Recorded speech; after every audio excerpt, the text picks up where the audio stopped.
Génération Alpha, le podcast consacré au monde des enfants des millénials, reçoit aujourd'hui Abdellatif Mehraoui, docteur en sciences de l'ingénieur et professeur universitaire. Il a été président de l'université Qadiaïa Marrakech de mai 2011 à mai 2019. Il est président honoraire de l'agence universitaire de la francophonie. Depuis le 14 décembre 2020, il est directeur de l'Institut national des sciences appliquées de Rennes. Nous étudierons avec Abdellatif Mehraoui aujourd'hui le sujet de l'éducation de la génération Alpha. Comment cette génération née après 2010 apprendra-t-elle demain? Quel avenir pour l'université? Et comment adapter l'éducation à la 4e révolution industrielle et à la transformation numérique? Bonjour à tous, je suis Rizal Mathieu, bienvenue dans Génération Alpha.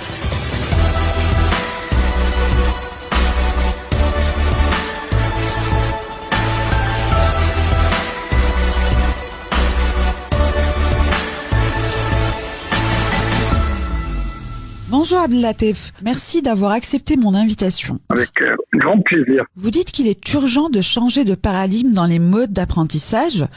Quel pourrait être le modèle adéquat pour la génération Alpha ? Alors oui, donc je rappelle juste que la génération Alpha, c'est les jeunes qui sont nés, avec l'iPad dans les mains. Et souvent on l'oublie, mais l'iPad, c'est simplement 2007.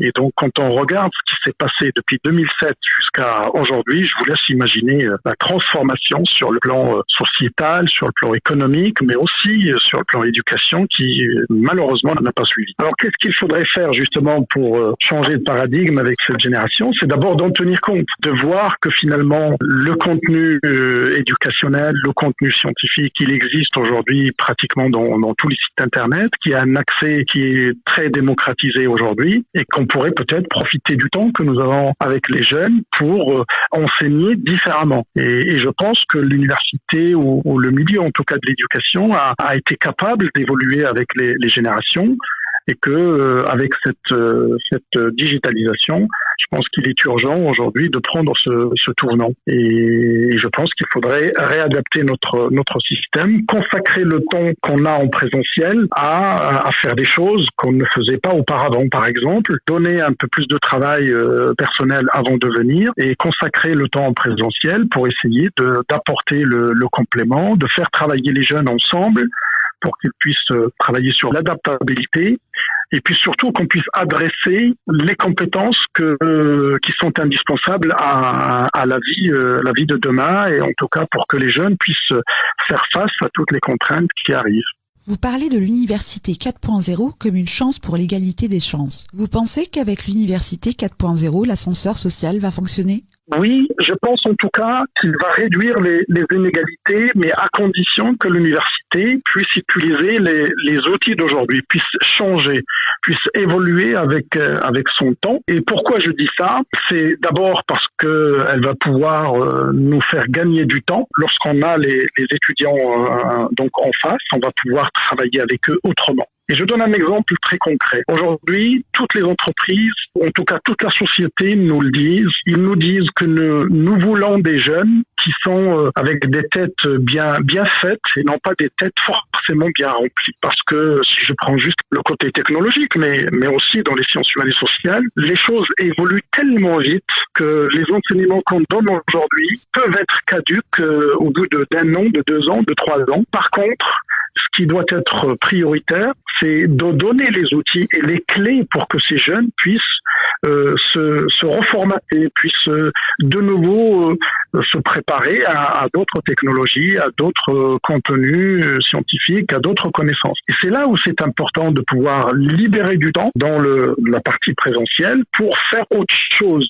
Si en classe, on reçoit les étudiants juste pour leur faire un contenu qui existe déjà sur Internet ou que les jeunes peuvent y accéder déjà à distance, je pense que c'est bien dommage. On pourrait peut-être demander aux jeunes ou leur donner ce travail avec des capsules qu'on pourrait mettre en place, qui sont scénarisées, et puis profiter du temps que nous avons ensemble pour essayer de répondre à leurs questions, pour essayer de faire des études de cas, d'apprendre comment travailler en groupe, d'adresser des compétences comme l'adaptabilité, comme l'incertitude, comme la résilience. Et je pense que c'est là où on va changer complètement de forme. Et là, on va donner l'égalité des chances. Parce qu'aujourd'hui, il ne s'agit pas de donner un diplôme aux jeunes. Le diplôme est nécessaire, mais il n'est pas suffisant. Il s'agit aujourd'hui de pouvoir leur donner les clés de réussite dans la vie personnelle, dans la vie professionnelle.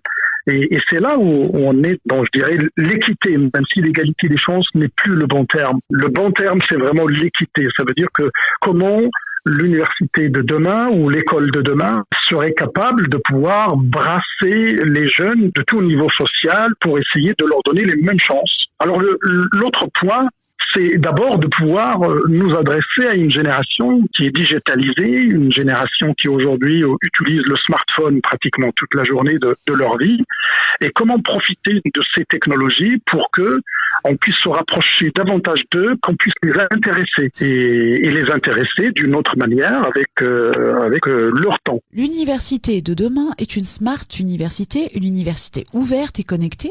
Faites-nous rêver. Comment apprendrons-nous demain ? Aujourd'hui, il y a des expériences sur le plan international. On peut utiliser l'intelligence artificielle pour essayer de lire les émotions des jeunes lorsqu'ils sont en plein amphithéâtre ou en pleine classe, pour voir lorsque on prodigue des enseignements, est-ce qu'ils ont compris, est-ce qu'ils n'ont pas compris. Et en fonction de ça, on va pouvoir personnaliser, on va pouvoir individualiser la formation par le biais de séances complémentaires ou alors de capsules complémentaires pour que les jeunes puissent encore suivre de manière encore plus optimale. On peut aussi travailler sur l'aspect, je dirais, évaluation, où on peut faire des études pour voir si l'évaluation ne doit pas changer de forme aussi en utilisant ces outils-là. Et je pense que l'enseignement supérieur ou même l'éducation dans sa globalité, aujourd'hui, elle a des opportunités extraordinaires avec ce digital et avec aussi cette génération qui est digitalisée, parce qu'on a cette chance d'avoir je dirais, la démocratisation du numérique, mais en même temps, on a cette jeunesse qui, elle, est numérisée dans sa tête, ou je dirais même dans ses veines. Et qu'il faut maintenant qu'on fasse un effort pour que la pédagogie soit adaptée non seulement à la digitalisation, qui reste un outil qu'on doit utiliser pour nos besoins pédagogiques, mais en même temps, on a une génération qui est perméable à ces outils-là et perméable à ces nouvelles technologies, je dirais, dans la pédagogie. Et comment changer les choses rapidement ? Alors, je pense que les choses sont en cours. Je pense qu'aujourd'hui, le changement de paradigme devrait s'effectuer sur le plan spatial et sur le plan temporel. Sur le plan spatial, ça veut dire qu'il faudrait que les jeunes ne soient plus assis l'un derrière l'autre, mais qu'ils soient ensemble autour d'une table ronde, qu'ils soient en action. Et puis sur le plan spatial, des heures de 2 heures d'enseignement, de cours, de travaux dirigés, de travaux pratiques de 2 heures, de 3 heures, de 4 heures, je pense que c'est fini, parce que ce sont des heures qui ne laissent pas la capacité d'attention des jeunes optimale sur tout le parcours. 85% des métiers de 2030 n'ont pas encore été inventés, affirme Dell Technologies. Que va-t-il advenir des métiers d'aujourd'hui ? Et 65% des enfants qui entrent aujourd'hui au primaire exerceront des emplois encore inconnus, selon le Forum économique mondial.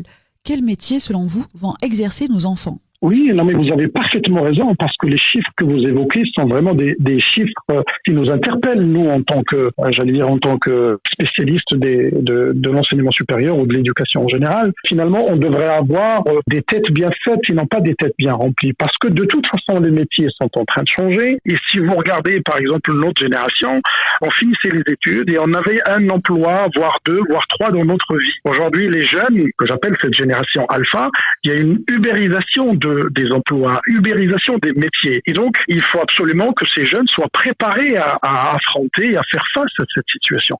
Donc, il faut qu'on vise plutôt l'empowerment, et c'est ce terme de capacitation, d'autonomisation des individus qui va leur permettre de faire face à tous ces nouveaux métiers. Alors, dire quels sont les métiers de demain, je donnerai quelques métiers. Je dis par exemple aujourd'hui les métiers relatifs à l'intelligence artificielle, relatifs au machine learning, relatifs à l'application du digital dans toutes les applications, dans les responsabilités sociales des sociétés, dans tous les enjeux. Regardez le développement durable aujourd'hui. Les métiers qui sont dedans, qui sont en train d'envahir, je dirais, tous les secteurs. Regardez le domaine de l'énergie. Comment arriver à former nos jeunes pour que d'abord ils intègrent cette question de transition transition écologique, mais en même temps, c'est une richesse de métiers, une création d'emplois dans ces domaines qu'il faut absolument d'abord former, mais qu'en même temps qu'il faut occuper dans les prochaines années.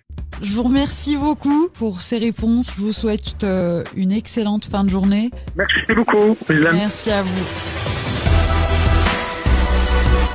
Merci de nous avoir suivis et à bientôt pour un nouvel épisode de Génération Alpha.